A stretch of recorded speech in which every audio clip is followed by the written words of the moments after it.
प्रदूषण की स्थिति है पूरे उत्तर भारत की है, और जब तक ये पांचों राज्य केंद्र सरकार के साथ मिलकर के संयुक्त रूप से अपनी कार्ययोजना को बनाने में और उस कार्ययोजना को जमीनी हकीकत पहुंचाने में सक्रिय नहीं होंगे, तब तक प्रदूषण की जो स्थिति है उसको नियंत्रित करना काफी कठिन काम है।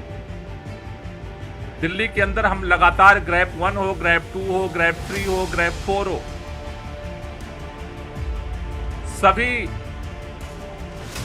ग्रैप के नियमों को सख्ती के साथ लागू कर रहे हैं, लेकिन हमारे चारों तरफ सभी सरकारें जिस तरह से उदासीन और निष्क्रियता के साथ हाथ पे हाथ रख करके बैठी हैं और जिस तरह से सेंट्रल गवर्नमेंट चुप्पी साध करके अपने जिम्मेदारी से पीछे हटा हुआ था, मुझे लगता है कि माननीय सर्वोच्च न्यायालय के निर्देश के बाद इनकी संयुक्त बैठकें होंगी और सभी राज्यों में इम्प्लीमेंटेशन पर फोकस किया जाएगा। मैं इसके लिए भी धन्यवाद करना चाहता हूं कि दिवाली आने वाली है, दिवाली के लिए पटाखों पर प्रतिबंध दिल्ली में लगाया गया। पिछले 1 महीने से निरंतर इस बात के लिए मैं जोर दे रहा हूं कि जो हमारे चारों तरफ जो राज्य हैं वहां पर पटाखों पे प्रतिबंध लगाया जाए, पटाखों पे प्रतिबंध लगाया जाए, पटाखों पे प्रतिबंध लगाया जाए, लेकिन कोई न सुनने को तैयार है न कोई बोलने को तैयार है। भारतीय जनता पार्टी की सरकारें तो ऐसा लगता है कि जैसे उनके लिए प्रदूषण कोई मायने नहीं रखता है। उनका एक ही फार्मूला है, बयानबाजी फार्मूला। सुबह उठते हैं, एक प्रेस नोट जारी करते हैं और प्रदूषण उनका कम हो जाता है। CAQM ग्रेप 1 बनाता रहे, उनको कोई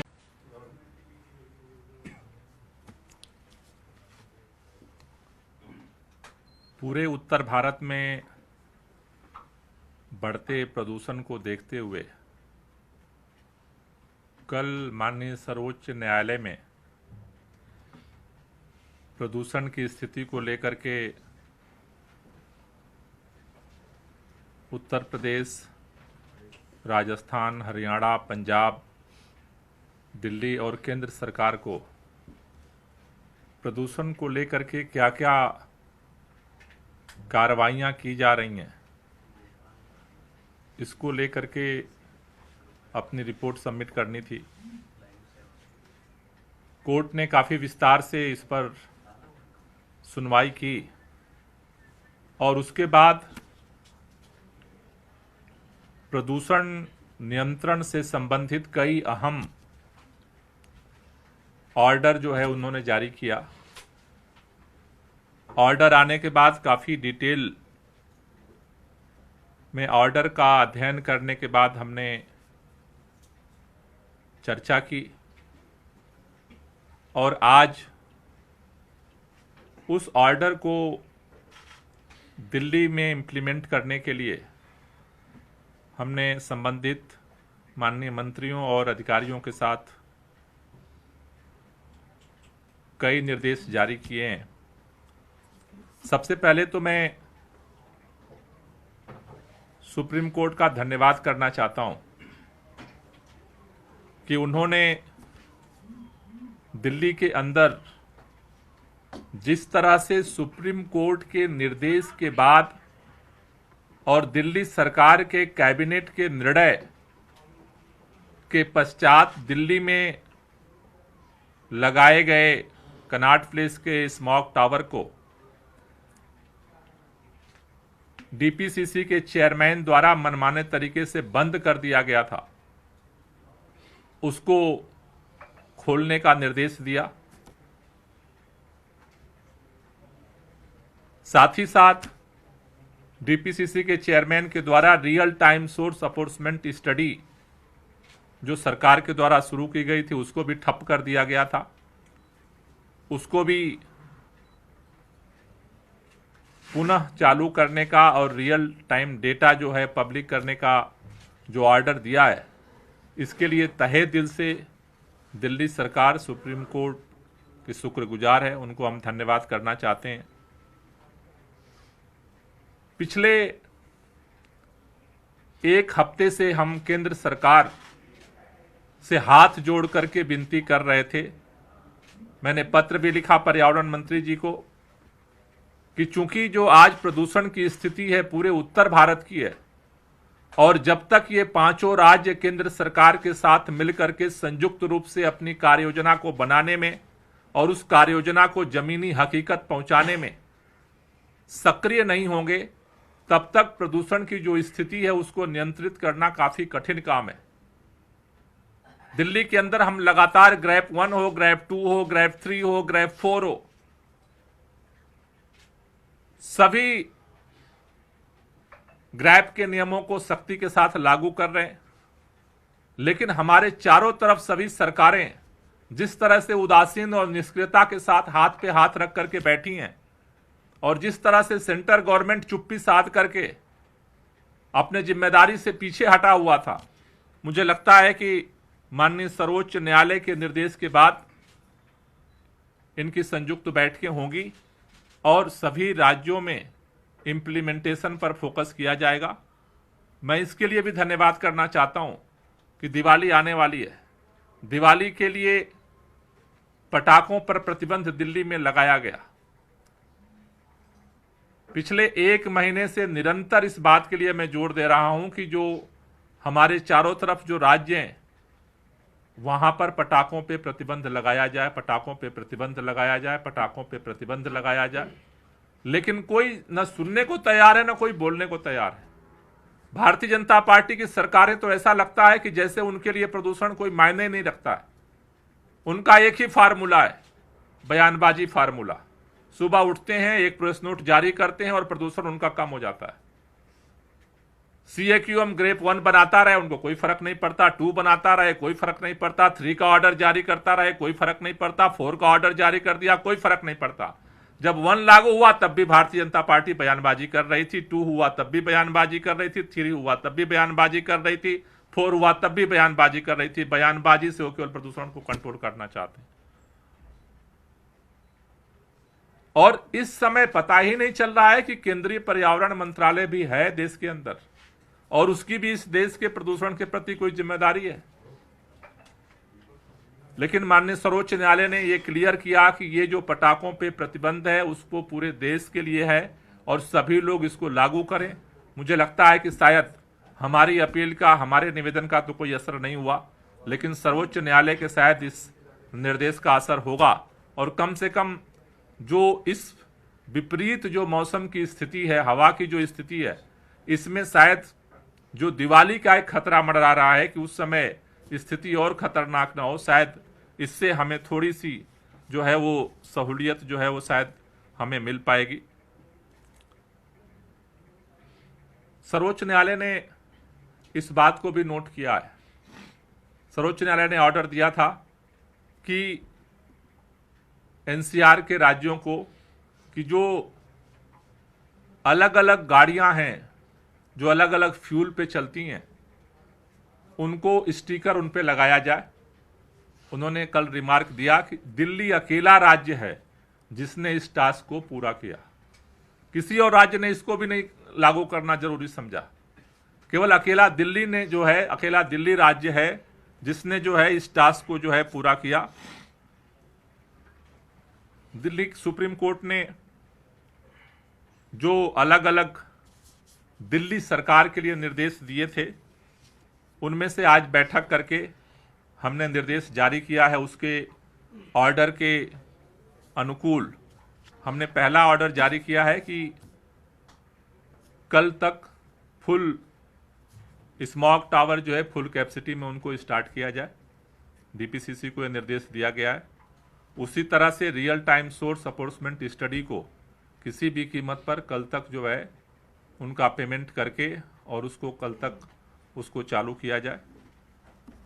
साथ ही साथ सुप्रीम कोर्ट ने एक ऑर्डर में ऑब्जर्वेशन दिया था कि इस समय खासतौर से जो लोकल जो आग की घटनाएं होती हैं, बायोमास बर्निंग की घटनाएं होती हैं, उस पर कार्रवाई की जाए।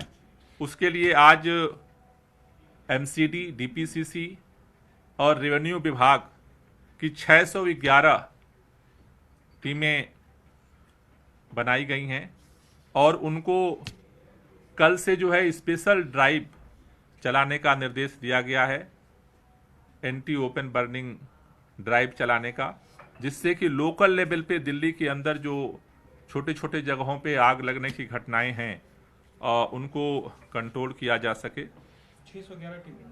611 टीमें। उसके साथ साथ जो कोर्ट ने दिल्ली के लिए कहा है कि जो ऐप बेस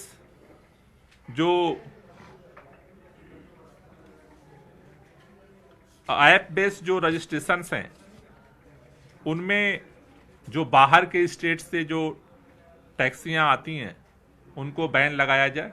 ट्रांसपोर्ट विभाग को ये निर्देश दिया गया है कि जो भी ऐप बेस बाहर से टैक्सियां यहां पर आती हैं उन पर भी प्रतिबंध लगाया जाए, जैसा सुप्रीम कोर्ट ने कहा है। साथ ही साथ उन्होंने ऑड इवन को लेकर के ऑब्जर्वेशन जो एमएस क्यूरी की तरफ से रखा गया था उसको ऑर्डर में उन्होंने दिया है कि ऑड इवन को लेकर के अब तक स्टडीज क्या कहती हैं। तो अभी हमने ये निर्णय लिया है कि हमारे पास 2 बड़ी स्टडीज हुई हैं ऑड इवन पे। एक तो हार्वर्ड यूनिवर्सिटी और शिकागो विश्वविद्यालय ने ज्वाइंट स्टडी की थी ऑड इवन को लेकर के, और दूसरा जो है दिल्ली टेक्निकल यूनिवर्सिटी DTU ने स्टडी की थी।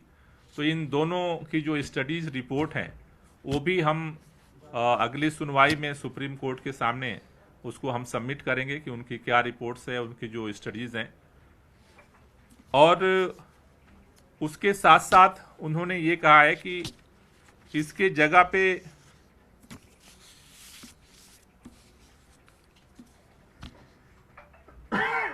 उसके बाद जो है उन्होंने ये कहा है कि जो ये स्टिकर डीजल पे जो स्टिकर वाले जो ऑरेंज कलर की जो टैक्सी हैं उनको बंद करने के लिए, तो हमने ट्रांसपोर्ट डिपार्टमेंट को एग्जामिन करने के लिए दिया है कि एग्जैक्ट कितने नंबर हैं जो ऑरेंज कलर की जो टैक्सीज हैं उसमें BS3 और BS4 की जो बहुत सारी जो BS4 की जो डीजल की जो गाड़ियां हैं ऑलरेडी बैन हैं ग्रैब के थ्रू। उसके बाद BS6 की कितनी गाड़ियां बचती हैं, और दूसरा जो है कि अगर केवल उन गाड़ियों को बंद किया जाता है और ऑड इवन लागू किया जाता है तो उनमें क्या अंतर होगा, क्या फ़ायदा होगा। तो वो एक कम्प्रहेंसिव जो है रिपोर्ट जो है वो ट्रांसपोर्ट डिपार्टमेंट को कहा गया वो स्टडी करके और वो कोर्ट में जो है वो सबमिट करेंगे। जो ऑड इवन को लेकर के 13 तारीख से जो हम ऑड इवन करने का जो हमने निर्णय लिया था उसको जो है सुप्रीम कोर्ट के सामने ये हम सारी रिपोर्ट सबमिट करेंगे, और सुप्रीम कोर्ट के फैसले के बाद हम उसको लेकर के LG साहब को सबमिट करेंगे।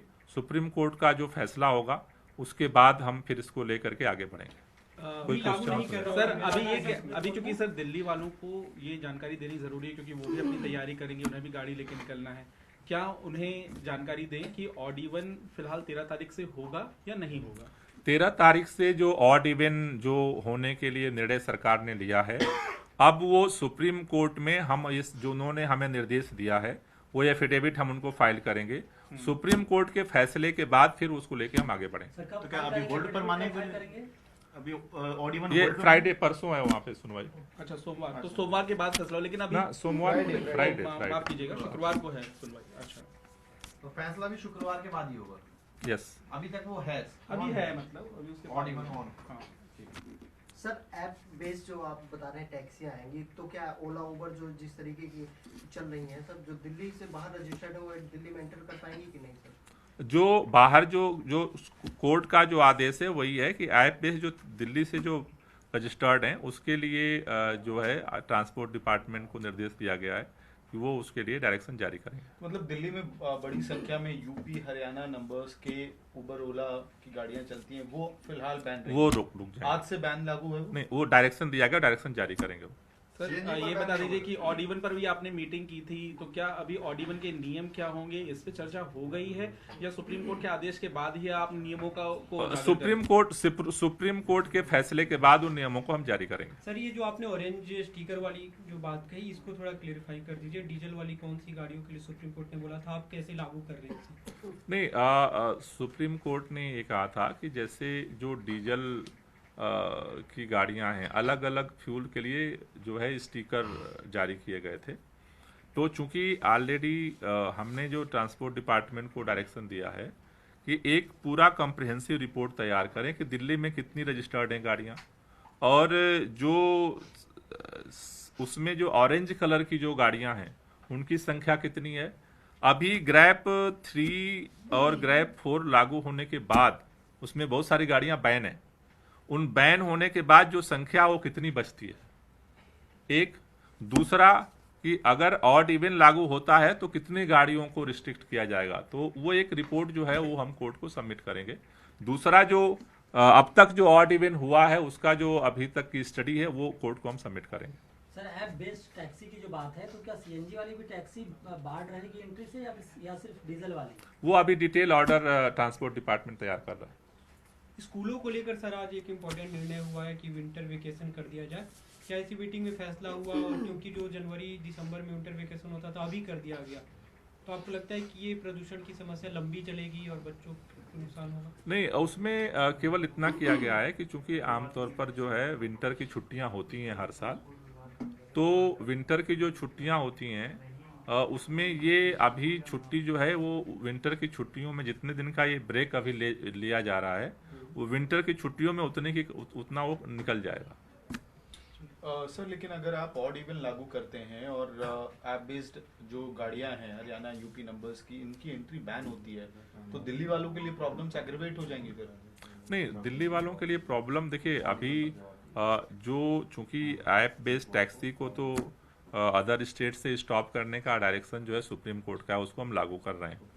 अब जहां तक आप बात कर रहे हैं तो हम ज़्यादा से ज़्यादा चाहते हैं, बेसिक पर्पज क्या है कि पब्लिक ट्रांसपोर्ट को यूज़ किया जाए। अभी भी जो हमने बसों की जो फ्रीक्वेंसी है और मेट्रो की जो फ्रीक्वेंसी हमने बढ़ाई है, तो अभी हमारे पास पर्याप्त कैपेसिटी है। सर एक जानकारी चाहिए सर कि ट्रैफिक से कितना कंट्रीब्यूशन हो रहा है पोल्यूशन में सर, इसका कुछ डेटा आप लोगों के पास सर? ट्रैफिक से मतलब वाहनों के निकलने वाले वाहनों से जी। वाहनों का देखो, वाहनों का तो अलग अलग समय का अलग अलग कंट्रीब्यूशन है। इस समय अगर हम देखें तो जो पहले स्टडीज हुई हैं तो स्टडी वो कहती है कि दिल्ली के अंदर जो पोल्यूशन है उसमें से लगभग 31% जो है वो दिल्ली का कंट्रीब्यूशन है, और उसके बाद 69% कंट्रीब्यूशन जो है वो बाहर के सोर्सेज का है, चारों तरफ से आ रहा है।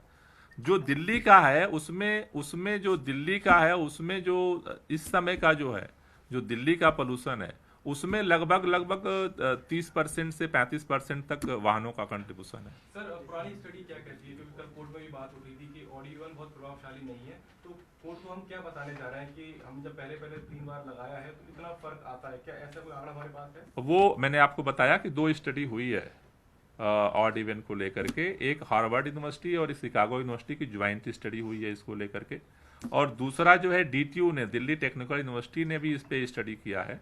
उन दोनों स्टडी को हम कोर्ट के सामने रखेंगे। अच्छा, कोर्ट के सामने रखकर फिर जो कोर्ट कहेगा फिर उस हिसाब से आगे बढ़ेंगे। यस सर आगे पराली को लेकर भी लगातार चर्चा हो रही है। आप हरियाणा और यूपी का जिक्र कर रहे हैं तो वहीं पंजाब का भी जिक्र है। पराली को लेकर अभी क्या स्थिति है, क्या आंकड़े आपके पास आ रहे हैं और जो मॉनिटरिंग हो रही है उसमें क्या नजर आ रहा है? देखिए, पराली की घटनाएं जहां तक पंजाब के अंदर है, पंजाब में पिछले साल की तुलना में पराली जलने की घटनाएं कम हुई हैं, लेकिन जो पराली अभी भी जल रही है उसको नियंत्रित करने की ज़रूरत है। और इस संदर्भ में भी कल सुप्रीम कोर्ट में पंजाब की तरफ से बात रखी गई थी और सुप्रीम कोर्ट ने अपने ऑर्डर में भी वो बात रखी है कि इसका समाधान के लिए सबको मिलकर प्रयास करना पड़ेगा। और इसके लिए जो 2 चीज़ें हैं, एक तो जो कोर्ट के ऑर्डर में आया है कि इसके लिए जो अभी सब्सिडी हम किसानों को दे रहे हैं मशीनों पे, उसकी जगह जो है, चूंकि उनको जब तक फ्री में मशीनें नहीं मिलती हैं तो उनको अपने तरफ से पैसा लगाना पड़ता है, वो खरीदते नहीं हैं। तो उसके सलूशन के लिए जो बची हुई है उसके लिए पंजाब ने जो रखा है कि उसमें उनको जो मशीनें हैं उन पर पूरी तरह से फुल सब्सिडी हो, और उसके लिए 50% सेंट्रल गवर्नमेंट जो है एक फंड बनाया जाए उसमें कंट्रीब्यूट करे, 25% पंजाब करे और 25% दिल्ली करे। तो ये भी ऑर्डर में आया है। दूसरा जो कोर्ट ने कल कहा है कि जितने एसएचओ हैं लोकल, वो रिस्पॉन्सिबल होंगे, उसको मॉनिटर करें और युद्ध स्तर पे अभी जो पराली जल रही है कम होने के बावजूद भी उसको इमीडिएट प्रभाव से उसको रोका जाए। डीजीपी और चीफ सेक्रेटरी उसको मॉनिटर करें। तो हमें उम्मीद है कि ये सभी अधिकारी और सभी लोग अगर युद्ध स्तर पे लगते हैं तो इमीडिएट भी पराली को कंट्रोल थोड़ा किया जा सकता है और फर्दर जो अगले साल के लिए एक व्यवस्थित सिस्टम हमें उम्मीद है कि सुप्रीम कोर्ट के ऑर्डर के बाद एक बनेगा। सर NO2 बढ़ने की कहीं कहीं से खबर आ रही है कि PM 2.5 PM 10 ये तो चिंता के सबब थे ही, लेकिन जो ज्यादा बिजी इलाके जैसे ITO का चौराहा है यहाँ पर NO2 के बढ़ने की आ रही है, तो इसको लेके वो कुछ जगहों पे इस तरह की चीजें होती हैं, खासतौर से वो भी वही होती हैं जहाँ पर व्हीकल पोल्यूशन वाला और बायोमास बर्निंग, ये दो चीजें ऐसी हैं कि जो NO2 को बढ़ा देती हैं। तो जैसे मान लीजिए कि किसी जगह पे ज़्यादा अगर जाम लग गया, अगर ज़्यादा ट्रैफिक मूवमेंट हो गया, तो वहाँ पर जो है NO2 की संख्या, उसकी मात्रा भी बढ़ जाती है। लेकिन वो कुछ पॉइंट्स पर हैं जिसको भी मॉनिटर किया जाता है, लेकिन उनके भी सोर्स जो हैं वो कुल मिलाकर के व्हीकल पोल्यूशन, डस्ट पोल्यूशन, पराली, बायोमास बर्निंग, सोर्स यही चार हैं। मतलब वो अलग अलग NO2 और भी बहुत सारी गैसेज निकलती हैं, लेकिन इनके सोर्स जो है वो यही चार हैं। तो नियंत्रण करने के लिए तो इन्हीं पे नियंत्रण करना पड़ेगा, क्योंकि PM 2.5 और PM 10 को हम ज्यादा मॉनिटर करते हैं, लेकिन उसके साथ साथ 5-7 गैसेज और निकलती हैं जिसकी रिपोर्टिंग होती है। सर, क्या क्लाउड सीडिंग के जरिए आप लोग कृत्रिम बारिश को लेकर IIT कानपुर के संपर्क में हैं और क्या कुछ बातचीत हुई है? क्या भविष्य में या जल्द से जल्द कृत्रिम बारिश को लेकर आप लोग तैयारी कर? देखिए, कृत्रिम बारिश को लेकर के हमने पहले भी IIT कानपुर के साथ मीटिंग की थी और उसमें हमने उनसे रिक्वेस्ट किया था कि चूंकि उनका जो एक्सपेरिमेंट है वो बरसात के मौसम में क्लाउड सीडिंग करने का है, तो हमने उनसे निवेदन किया था कि आप इसको दिल्ली में सर्दियों में हम कैसे कर सकते हैं, क्योंकि यहाँ हमें ज़रूरत सर्दियों में पड़ रही है।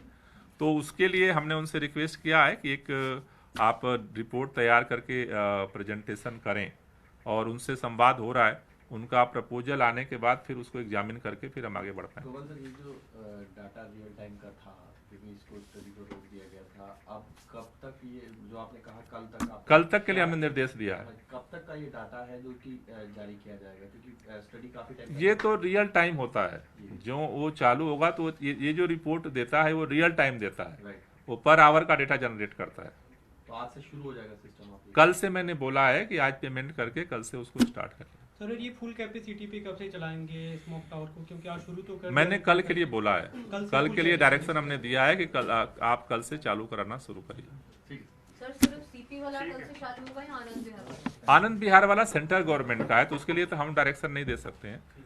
दिल्ली सरकार की तरफ से जो है वो कनाट प्लेस का है, उसके लिए हमने डायरेक्शन दिया है। लेकिन सर, क्योंकि वो भी दिल्ली में आनंद विहार में प्रदूषण का स्तर ज्यादा होता है, तो क्या आपने कोई बातचीत की कि उनसे भी चालू किया जाए? केंद्र सरकार से एक बार आप पूछेंगे तो बता पाएंगे कि उन्होंने क्या किया है। थोड़ा लगातार बातचीत करते रह रहे हैं, हमारी तो सुनते ही नहीं है, हम तो चिट्ठी लेके भेजे, जवाब भी नहीं भेजा उन्होंने।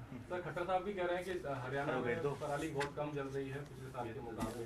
हाँ, तो जल तो कम रही है, जो बची है उसी के लिए तो कोर्ट ने आदेश दिया है कि सभी राज्यों में जो बची हुई है पराली उसको भी इमीडिएट कंट्रोल किया जाए, और इमीडिएट कंट्रोल करने के लिए SHO को रिस्पॉन्सिबल उन्होंने बनाया है, और DGP और चीफ सेक्रेटरी मॉनिटर करें सभी राज्यों में, और उसके साथ साथ लॉन्ग टर्म भी प्लान बनाया है। जैसे पंजाब ने अपना प्लान सबमिट किया है सुप्रीम कोर्ट को,